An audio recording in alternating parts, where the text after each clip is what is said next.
So what does it take to win a trip? Hey, I'm iWIN Tom of iWinContest.com, owner and editor, and I've won 91 trips in the years I've been doing this. So one of the main questions I always get asked is how? How can I win a trip? I always want to win a trip. So I get a lot of members, that's one of their main goals. So today I want to give you a couple tips and suggestions, and then also talk to you a little bit about what happens when you actually win a trip, so that you're prepared when you do win one. First off, of those 91 trips, about a third of them were judged skill entries. So meaning there was a judged component to them. So I had to do a good photo, video, essay, something on those lines, and it was judged, and that's how I actually won the trip. So the number one thing is, are you entering those type of contests? More than just filling out an entry form or making a comment or posting something on Twitter, you're actually doing something that's going to be judged. Again, that's about a third of my wins. So if you're not doing those, you're leaving a lot on the table. The other thing that I really benefit from is I can pretty much get up and go at a moment's notice. I've been notified and on a trip within a week many a times on those. So if you can go on very short notice, that really benefits you. And it's not always that, hey, the sweep ends today on February 29th, the end of the month, and they pick a winner tomorrow and the event is in May. Sometimes they may pick one or two or three winners and they don't respond or they can't go or whatever. So now all of a sudden it becomes very late in March or April, and now you have a very short window before you actually leave. So the less time that you have to prepare to actually go is a huge benefit for you. Combine that with short entry periods. If you're looking for something with a very short entry period and that you have to go on specific dates, again, that's going to benefit somebody that has that ability. What about trips for one or trips for four? There's only two of you. Are you willing to go by yourself, or possibly see if they'll let you bring someone with you at your own expense? And then on the opposite end, trips for four, many a times, if you're just a couple, they'll let just the couple go. Now, some of them are designed so they're for families with children and kids, so that may come into play. Also, you can always take friends if the trip's for four.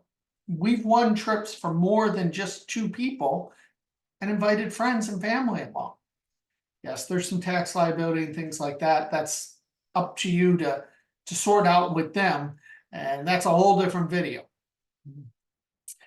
What about trips with no airfare? Is that even a trip? Now, those who know me know that I count a trip win as an overnight stay and additional activity. So if it's a golf weekend and it's local, I'll count that as a trip, even though I'm just driving over there. But do you enter things with no airfare? Sometimes there's great trips available, but they don't include airfare. Now, some of us have airline miles from other travel or airline miles that we've saved up just from purchases and different things like that, so that we can do that. Or there's just cheap flights. There's times where I've won something knowing I'm going to have to pay for the flight, but it's very inexpensive. Or nowadays, it's very common that they'll give you a certain amount of money and they want you to book your own travel plans because they don't want to deal with them. And if they change, they don't have to deal with them either. You do. What about a passport? A passport is key. There's so many outstanding worldwide trips out there right now, but you have to have a passport. And many times when you win a trip, you don't have enough time to apply and get your passport back before winning. So definitely make sure that you're paying attention and you're ready to go and you have your passport if you want to enter and win international trips. What about when you do win? So now you find out you win, and you don't typically find out you win. You hear those common words, you're a potential winner. You fill out all the paperwork, you send it over, you wait to hear back, and then you're typically declared the official winner. As soon as I know that, I'm looking at flights already. I will often send the sponsor or judging agency flights that work best for me based on the schedule. Now, I'm taking price into account. You need to know how to look at flights. There's all kinds of different search engines and whatnot. Some people have more preferred airlines. Sponsors and judging agencies will often take price into account, or sometimes maybe it's partnered with someone so that you have to fly a specific airline, that the company has a deal with them.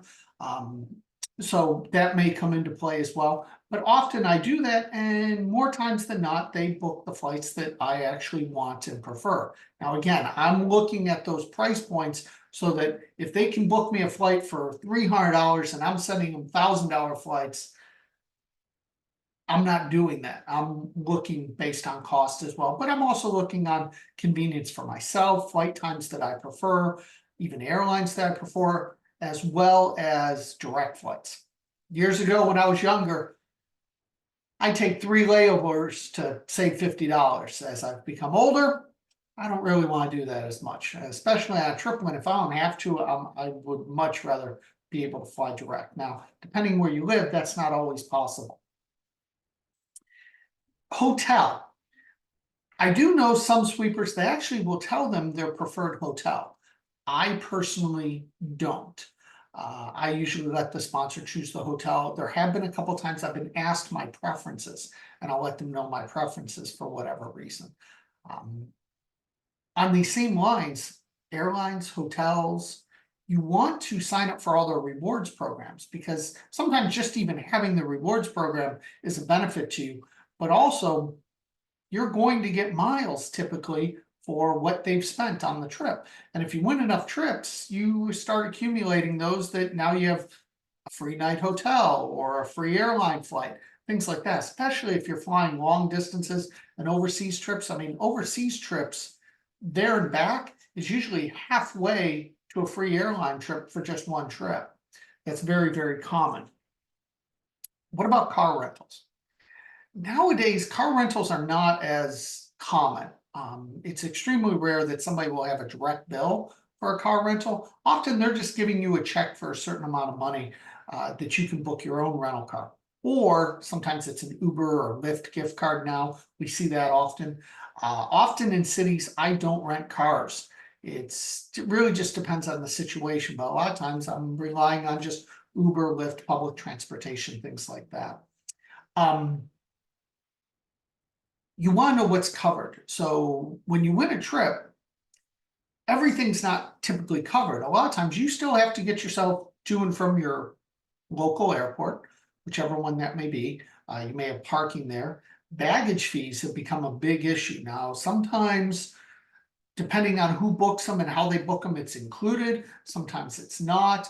So sometimes bag fees may be on your own. So you want to look into that with the individual airline, or ask the judging agency or whoever, the travel agent, whoever's helping book your trip, those questions ahead of time so it doesn't become as a surprise. Same thing when you check into a hotel. While the hotels are typically direct billed, and there have been some mishaps that you get there and it's not correct, and so you have to get it corrected. So you always want to have contacts that you can reach out to if something's not right, but you're still going to have to put down a credit card or a debit card that's they're going to put a hold on. I never advise using a debit card, which most people would understand. It takes that money out of your account. So, hopefully you have a credit card, you can give it to them, and be aware that that hold on your credit card could be substantial. You can usually ask the hotel what that will be ahead of time. Again, they're not charging anything. They're putting a hold for a certain amount of money based on how long you're going to be there. But it's very, very common. And for those who don't travel often, that can come as a real shock, especially if you intended to use that credit card to do other things on your trip. Because again, not everything's going to be covered. Often your food's not covered. Sometimes even the transportation when you arrive to and from the hotel or to and from the events are not covered. Those things will be typically laid out in the rules and then given to you ahead of time. I've been on trips where every single thing was taken care of and I didn't even have to think. And I've been on trips where I had to do much of it on my own. Even one of my Super Bowl trips was, here's your hotel, here's your tickets, here's your airline. Everything else including all the transportation to and from the game, to and from the hotels, was all on my own. It's not that uncommon. But trips and experiences are things that a lot of times you can't even buy. I have so many stories, and I've shared so many with you of the amazing things I've done on trips. So if you can win trips and go, do it. The world is out there. It is yours to be won. I'll see you next week.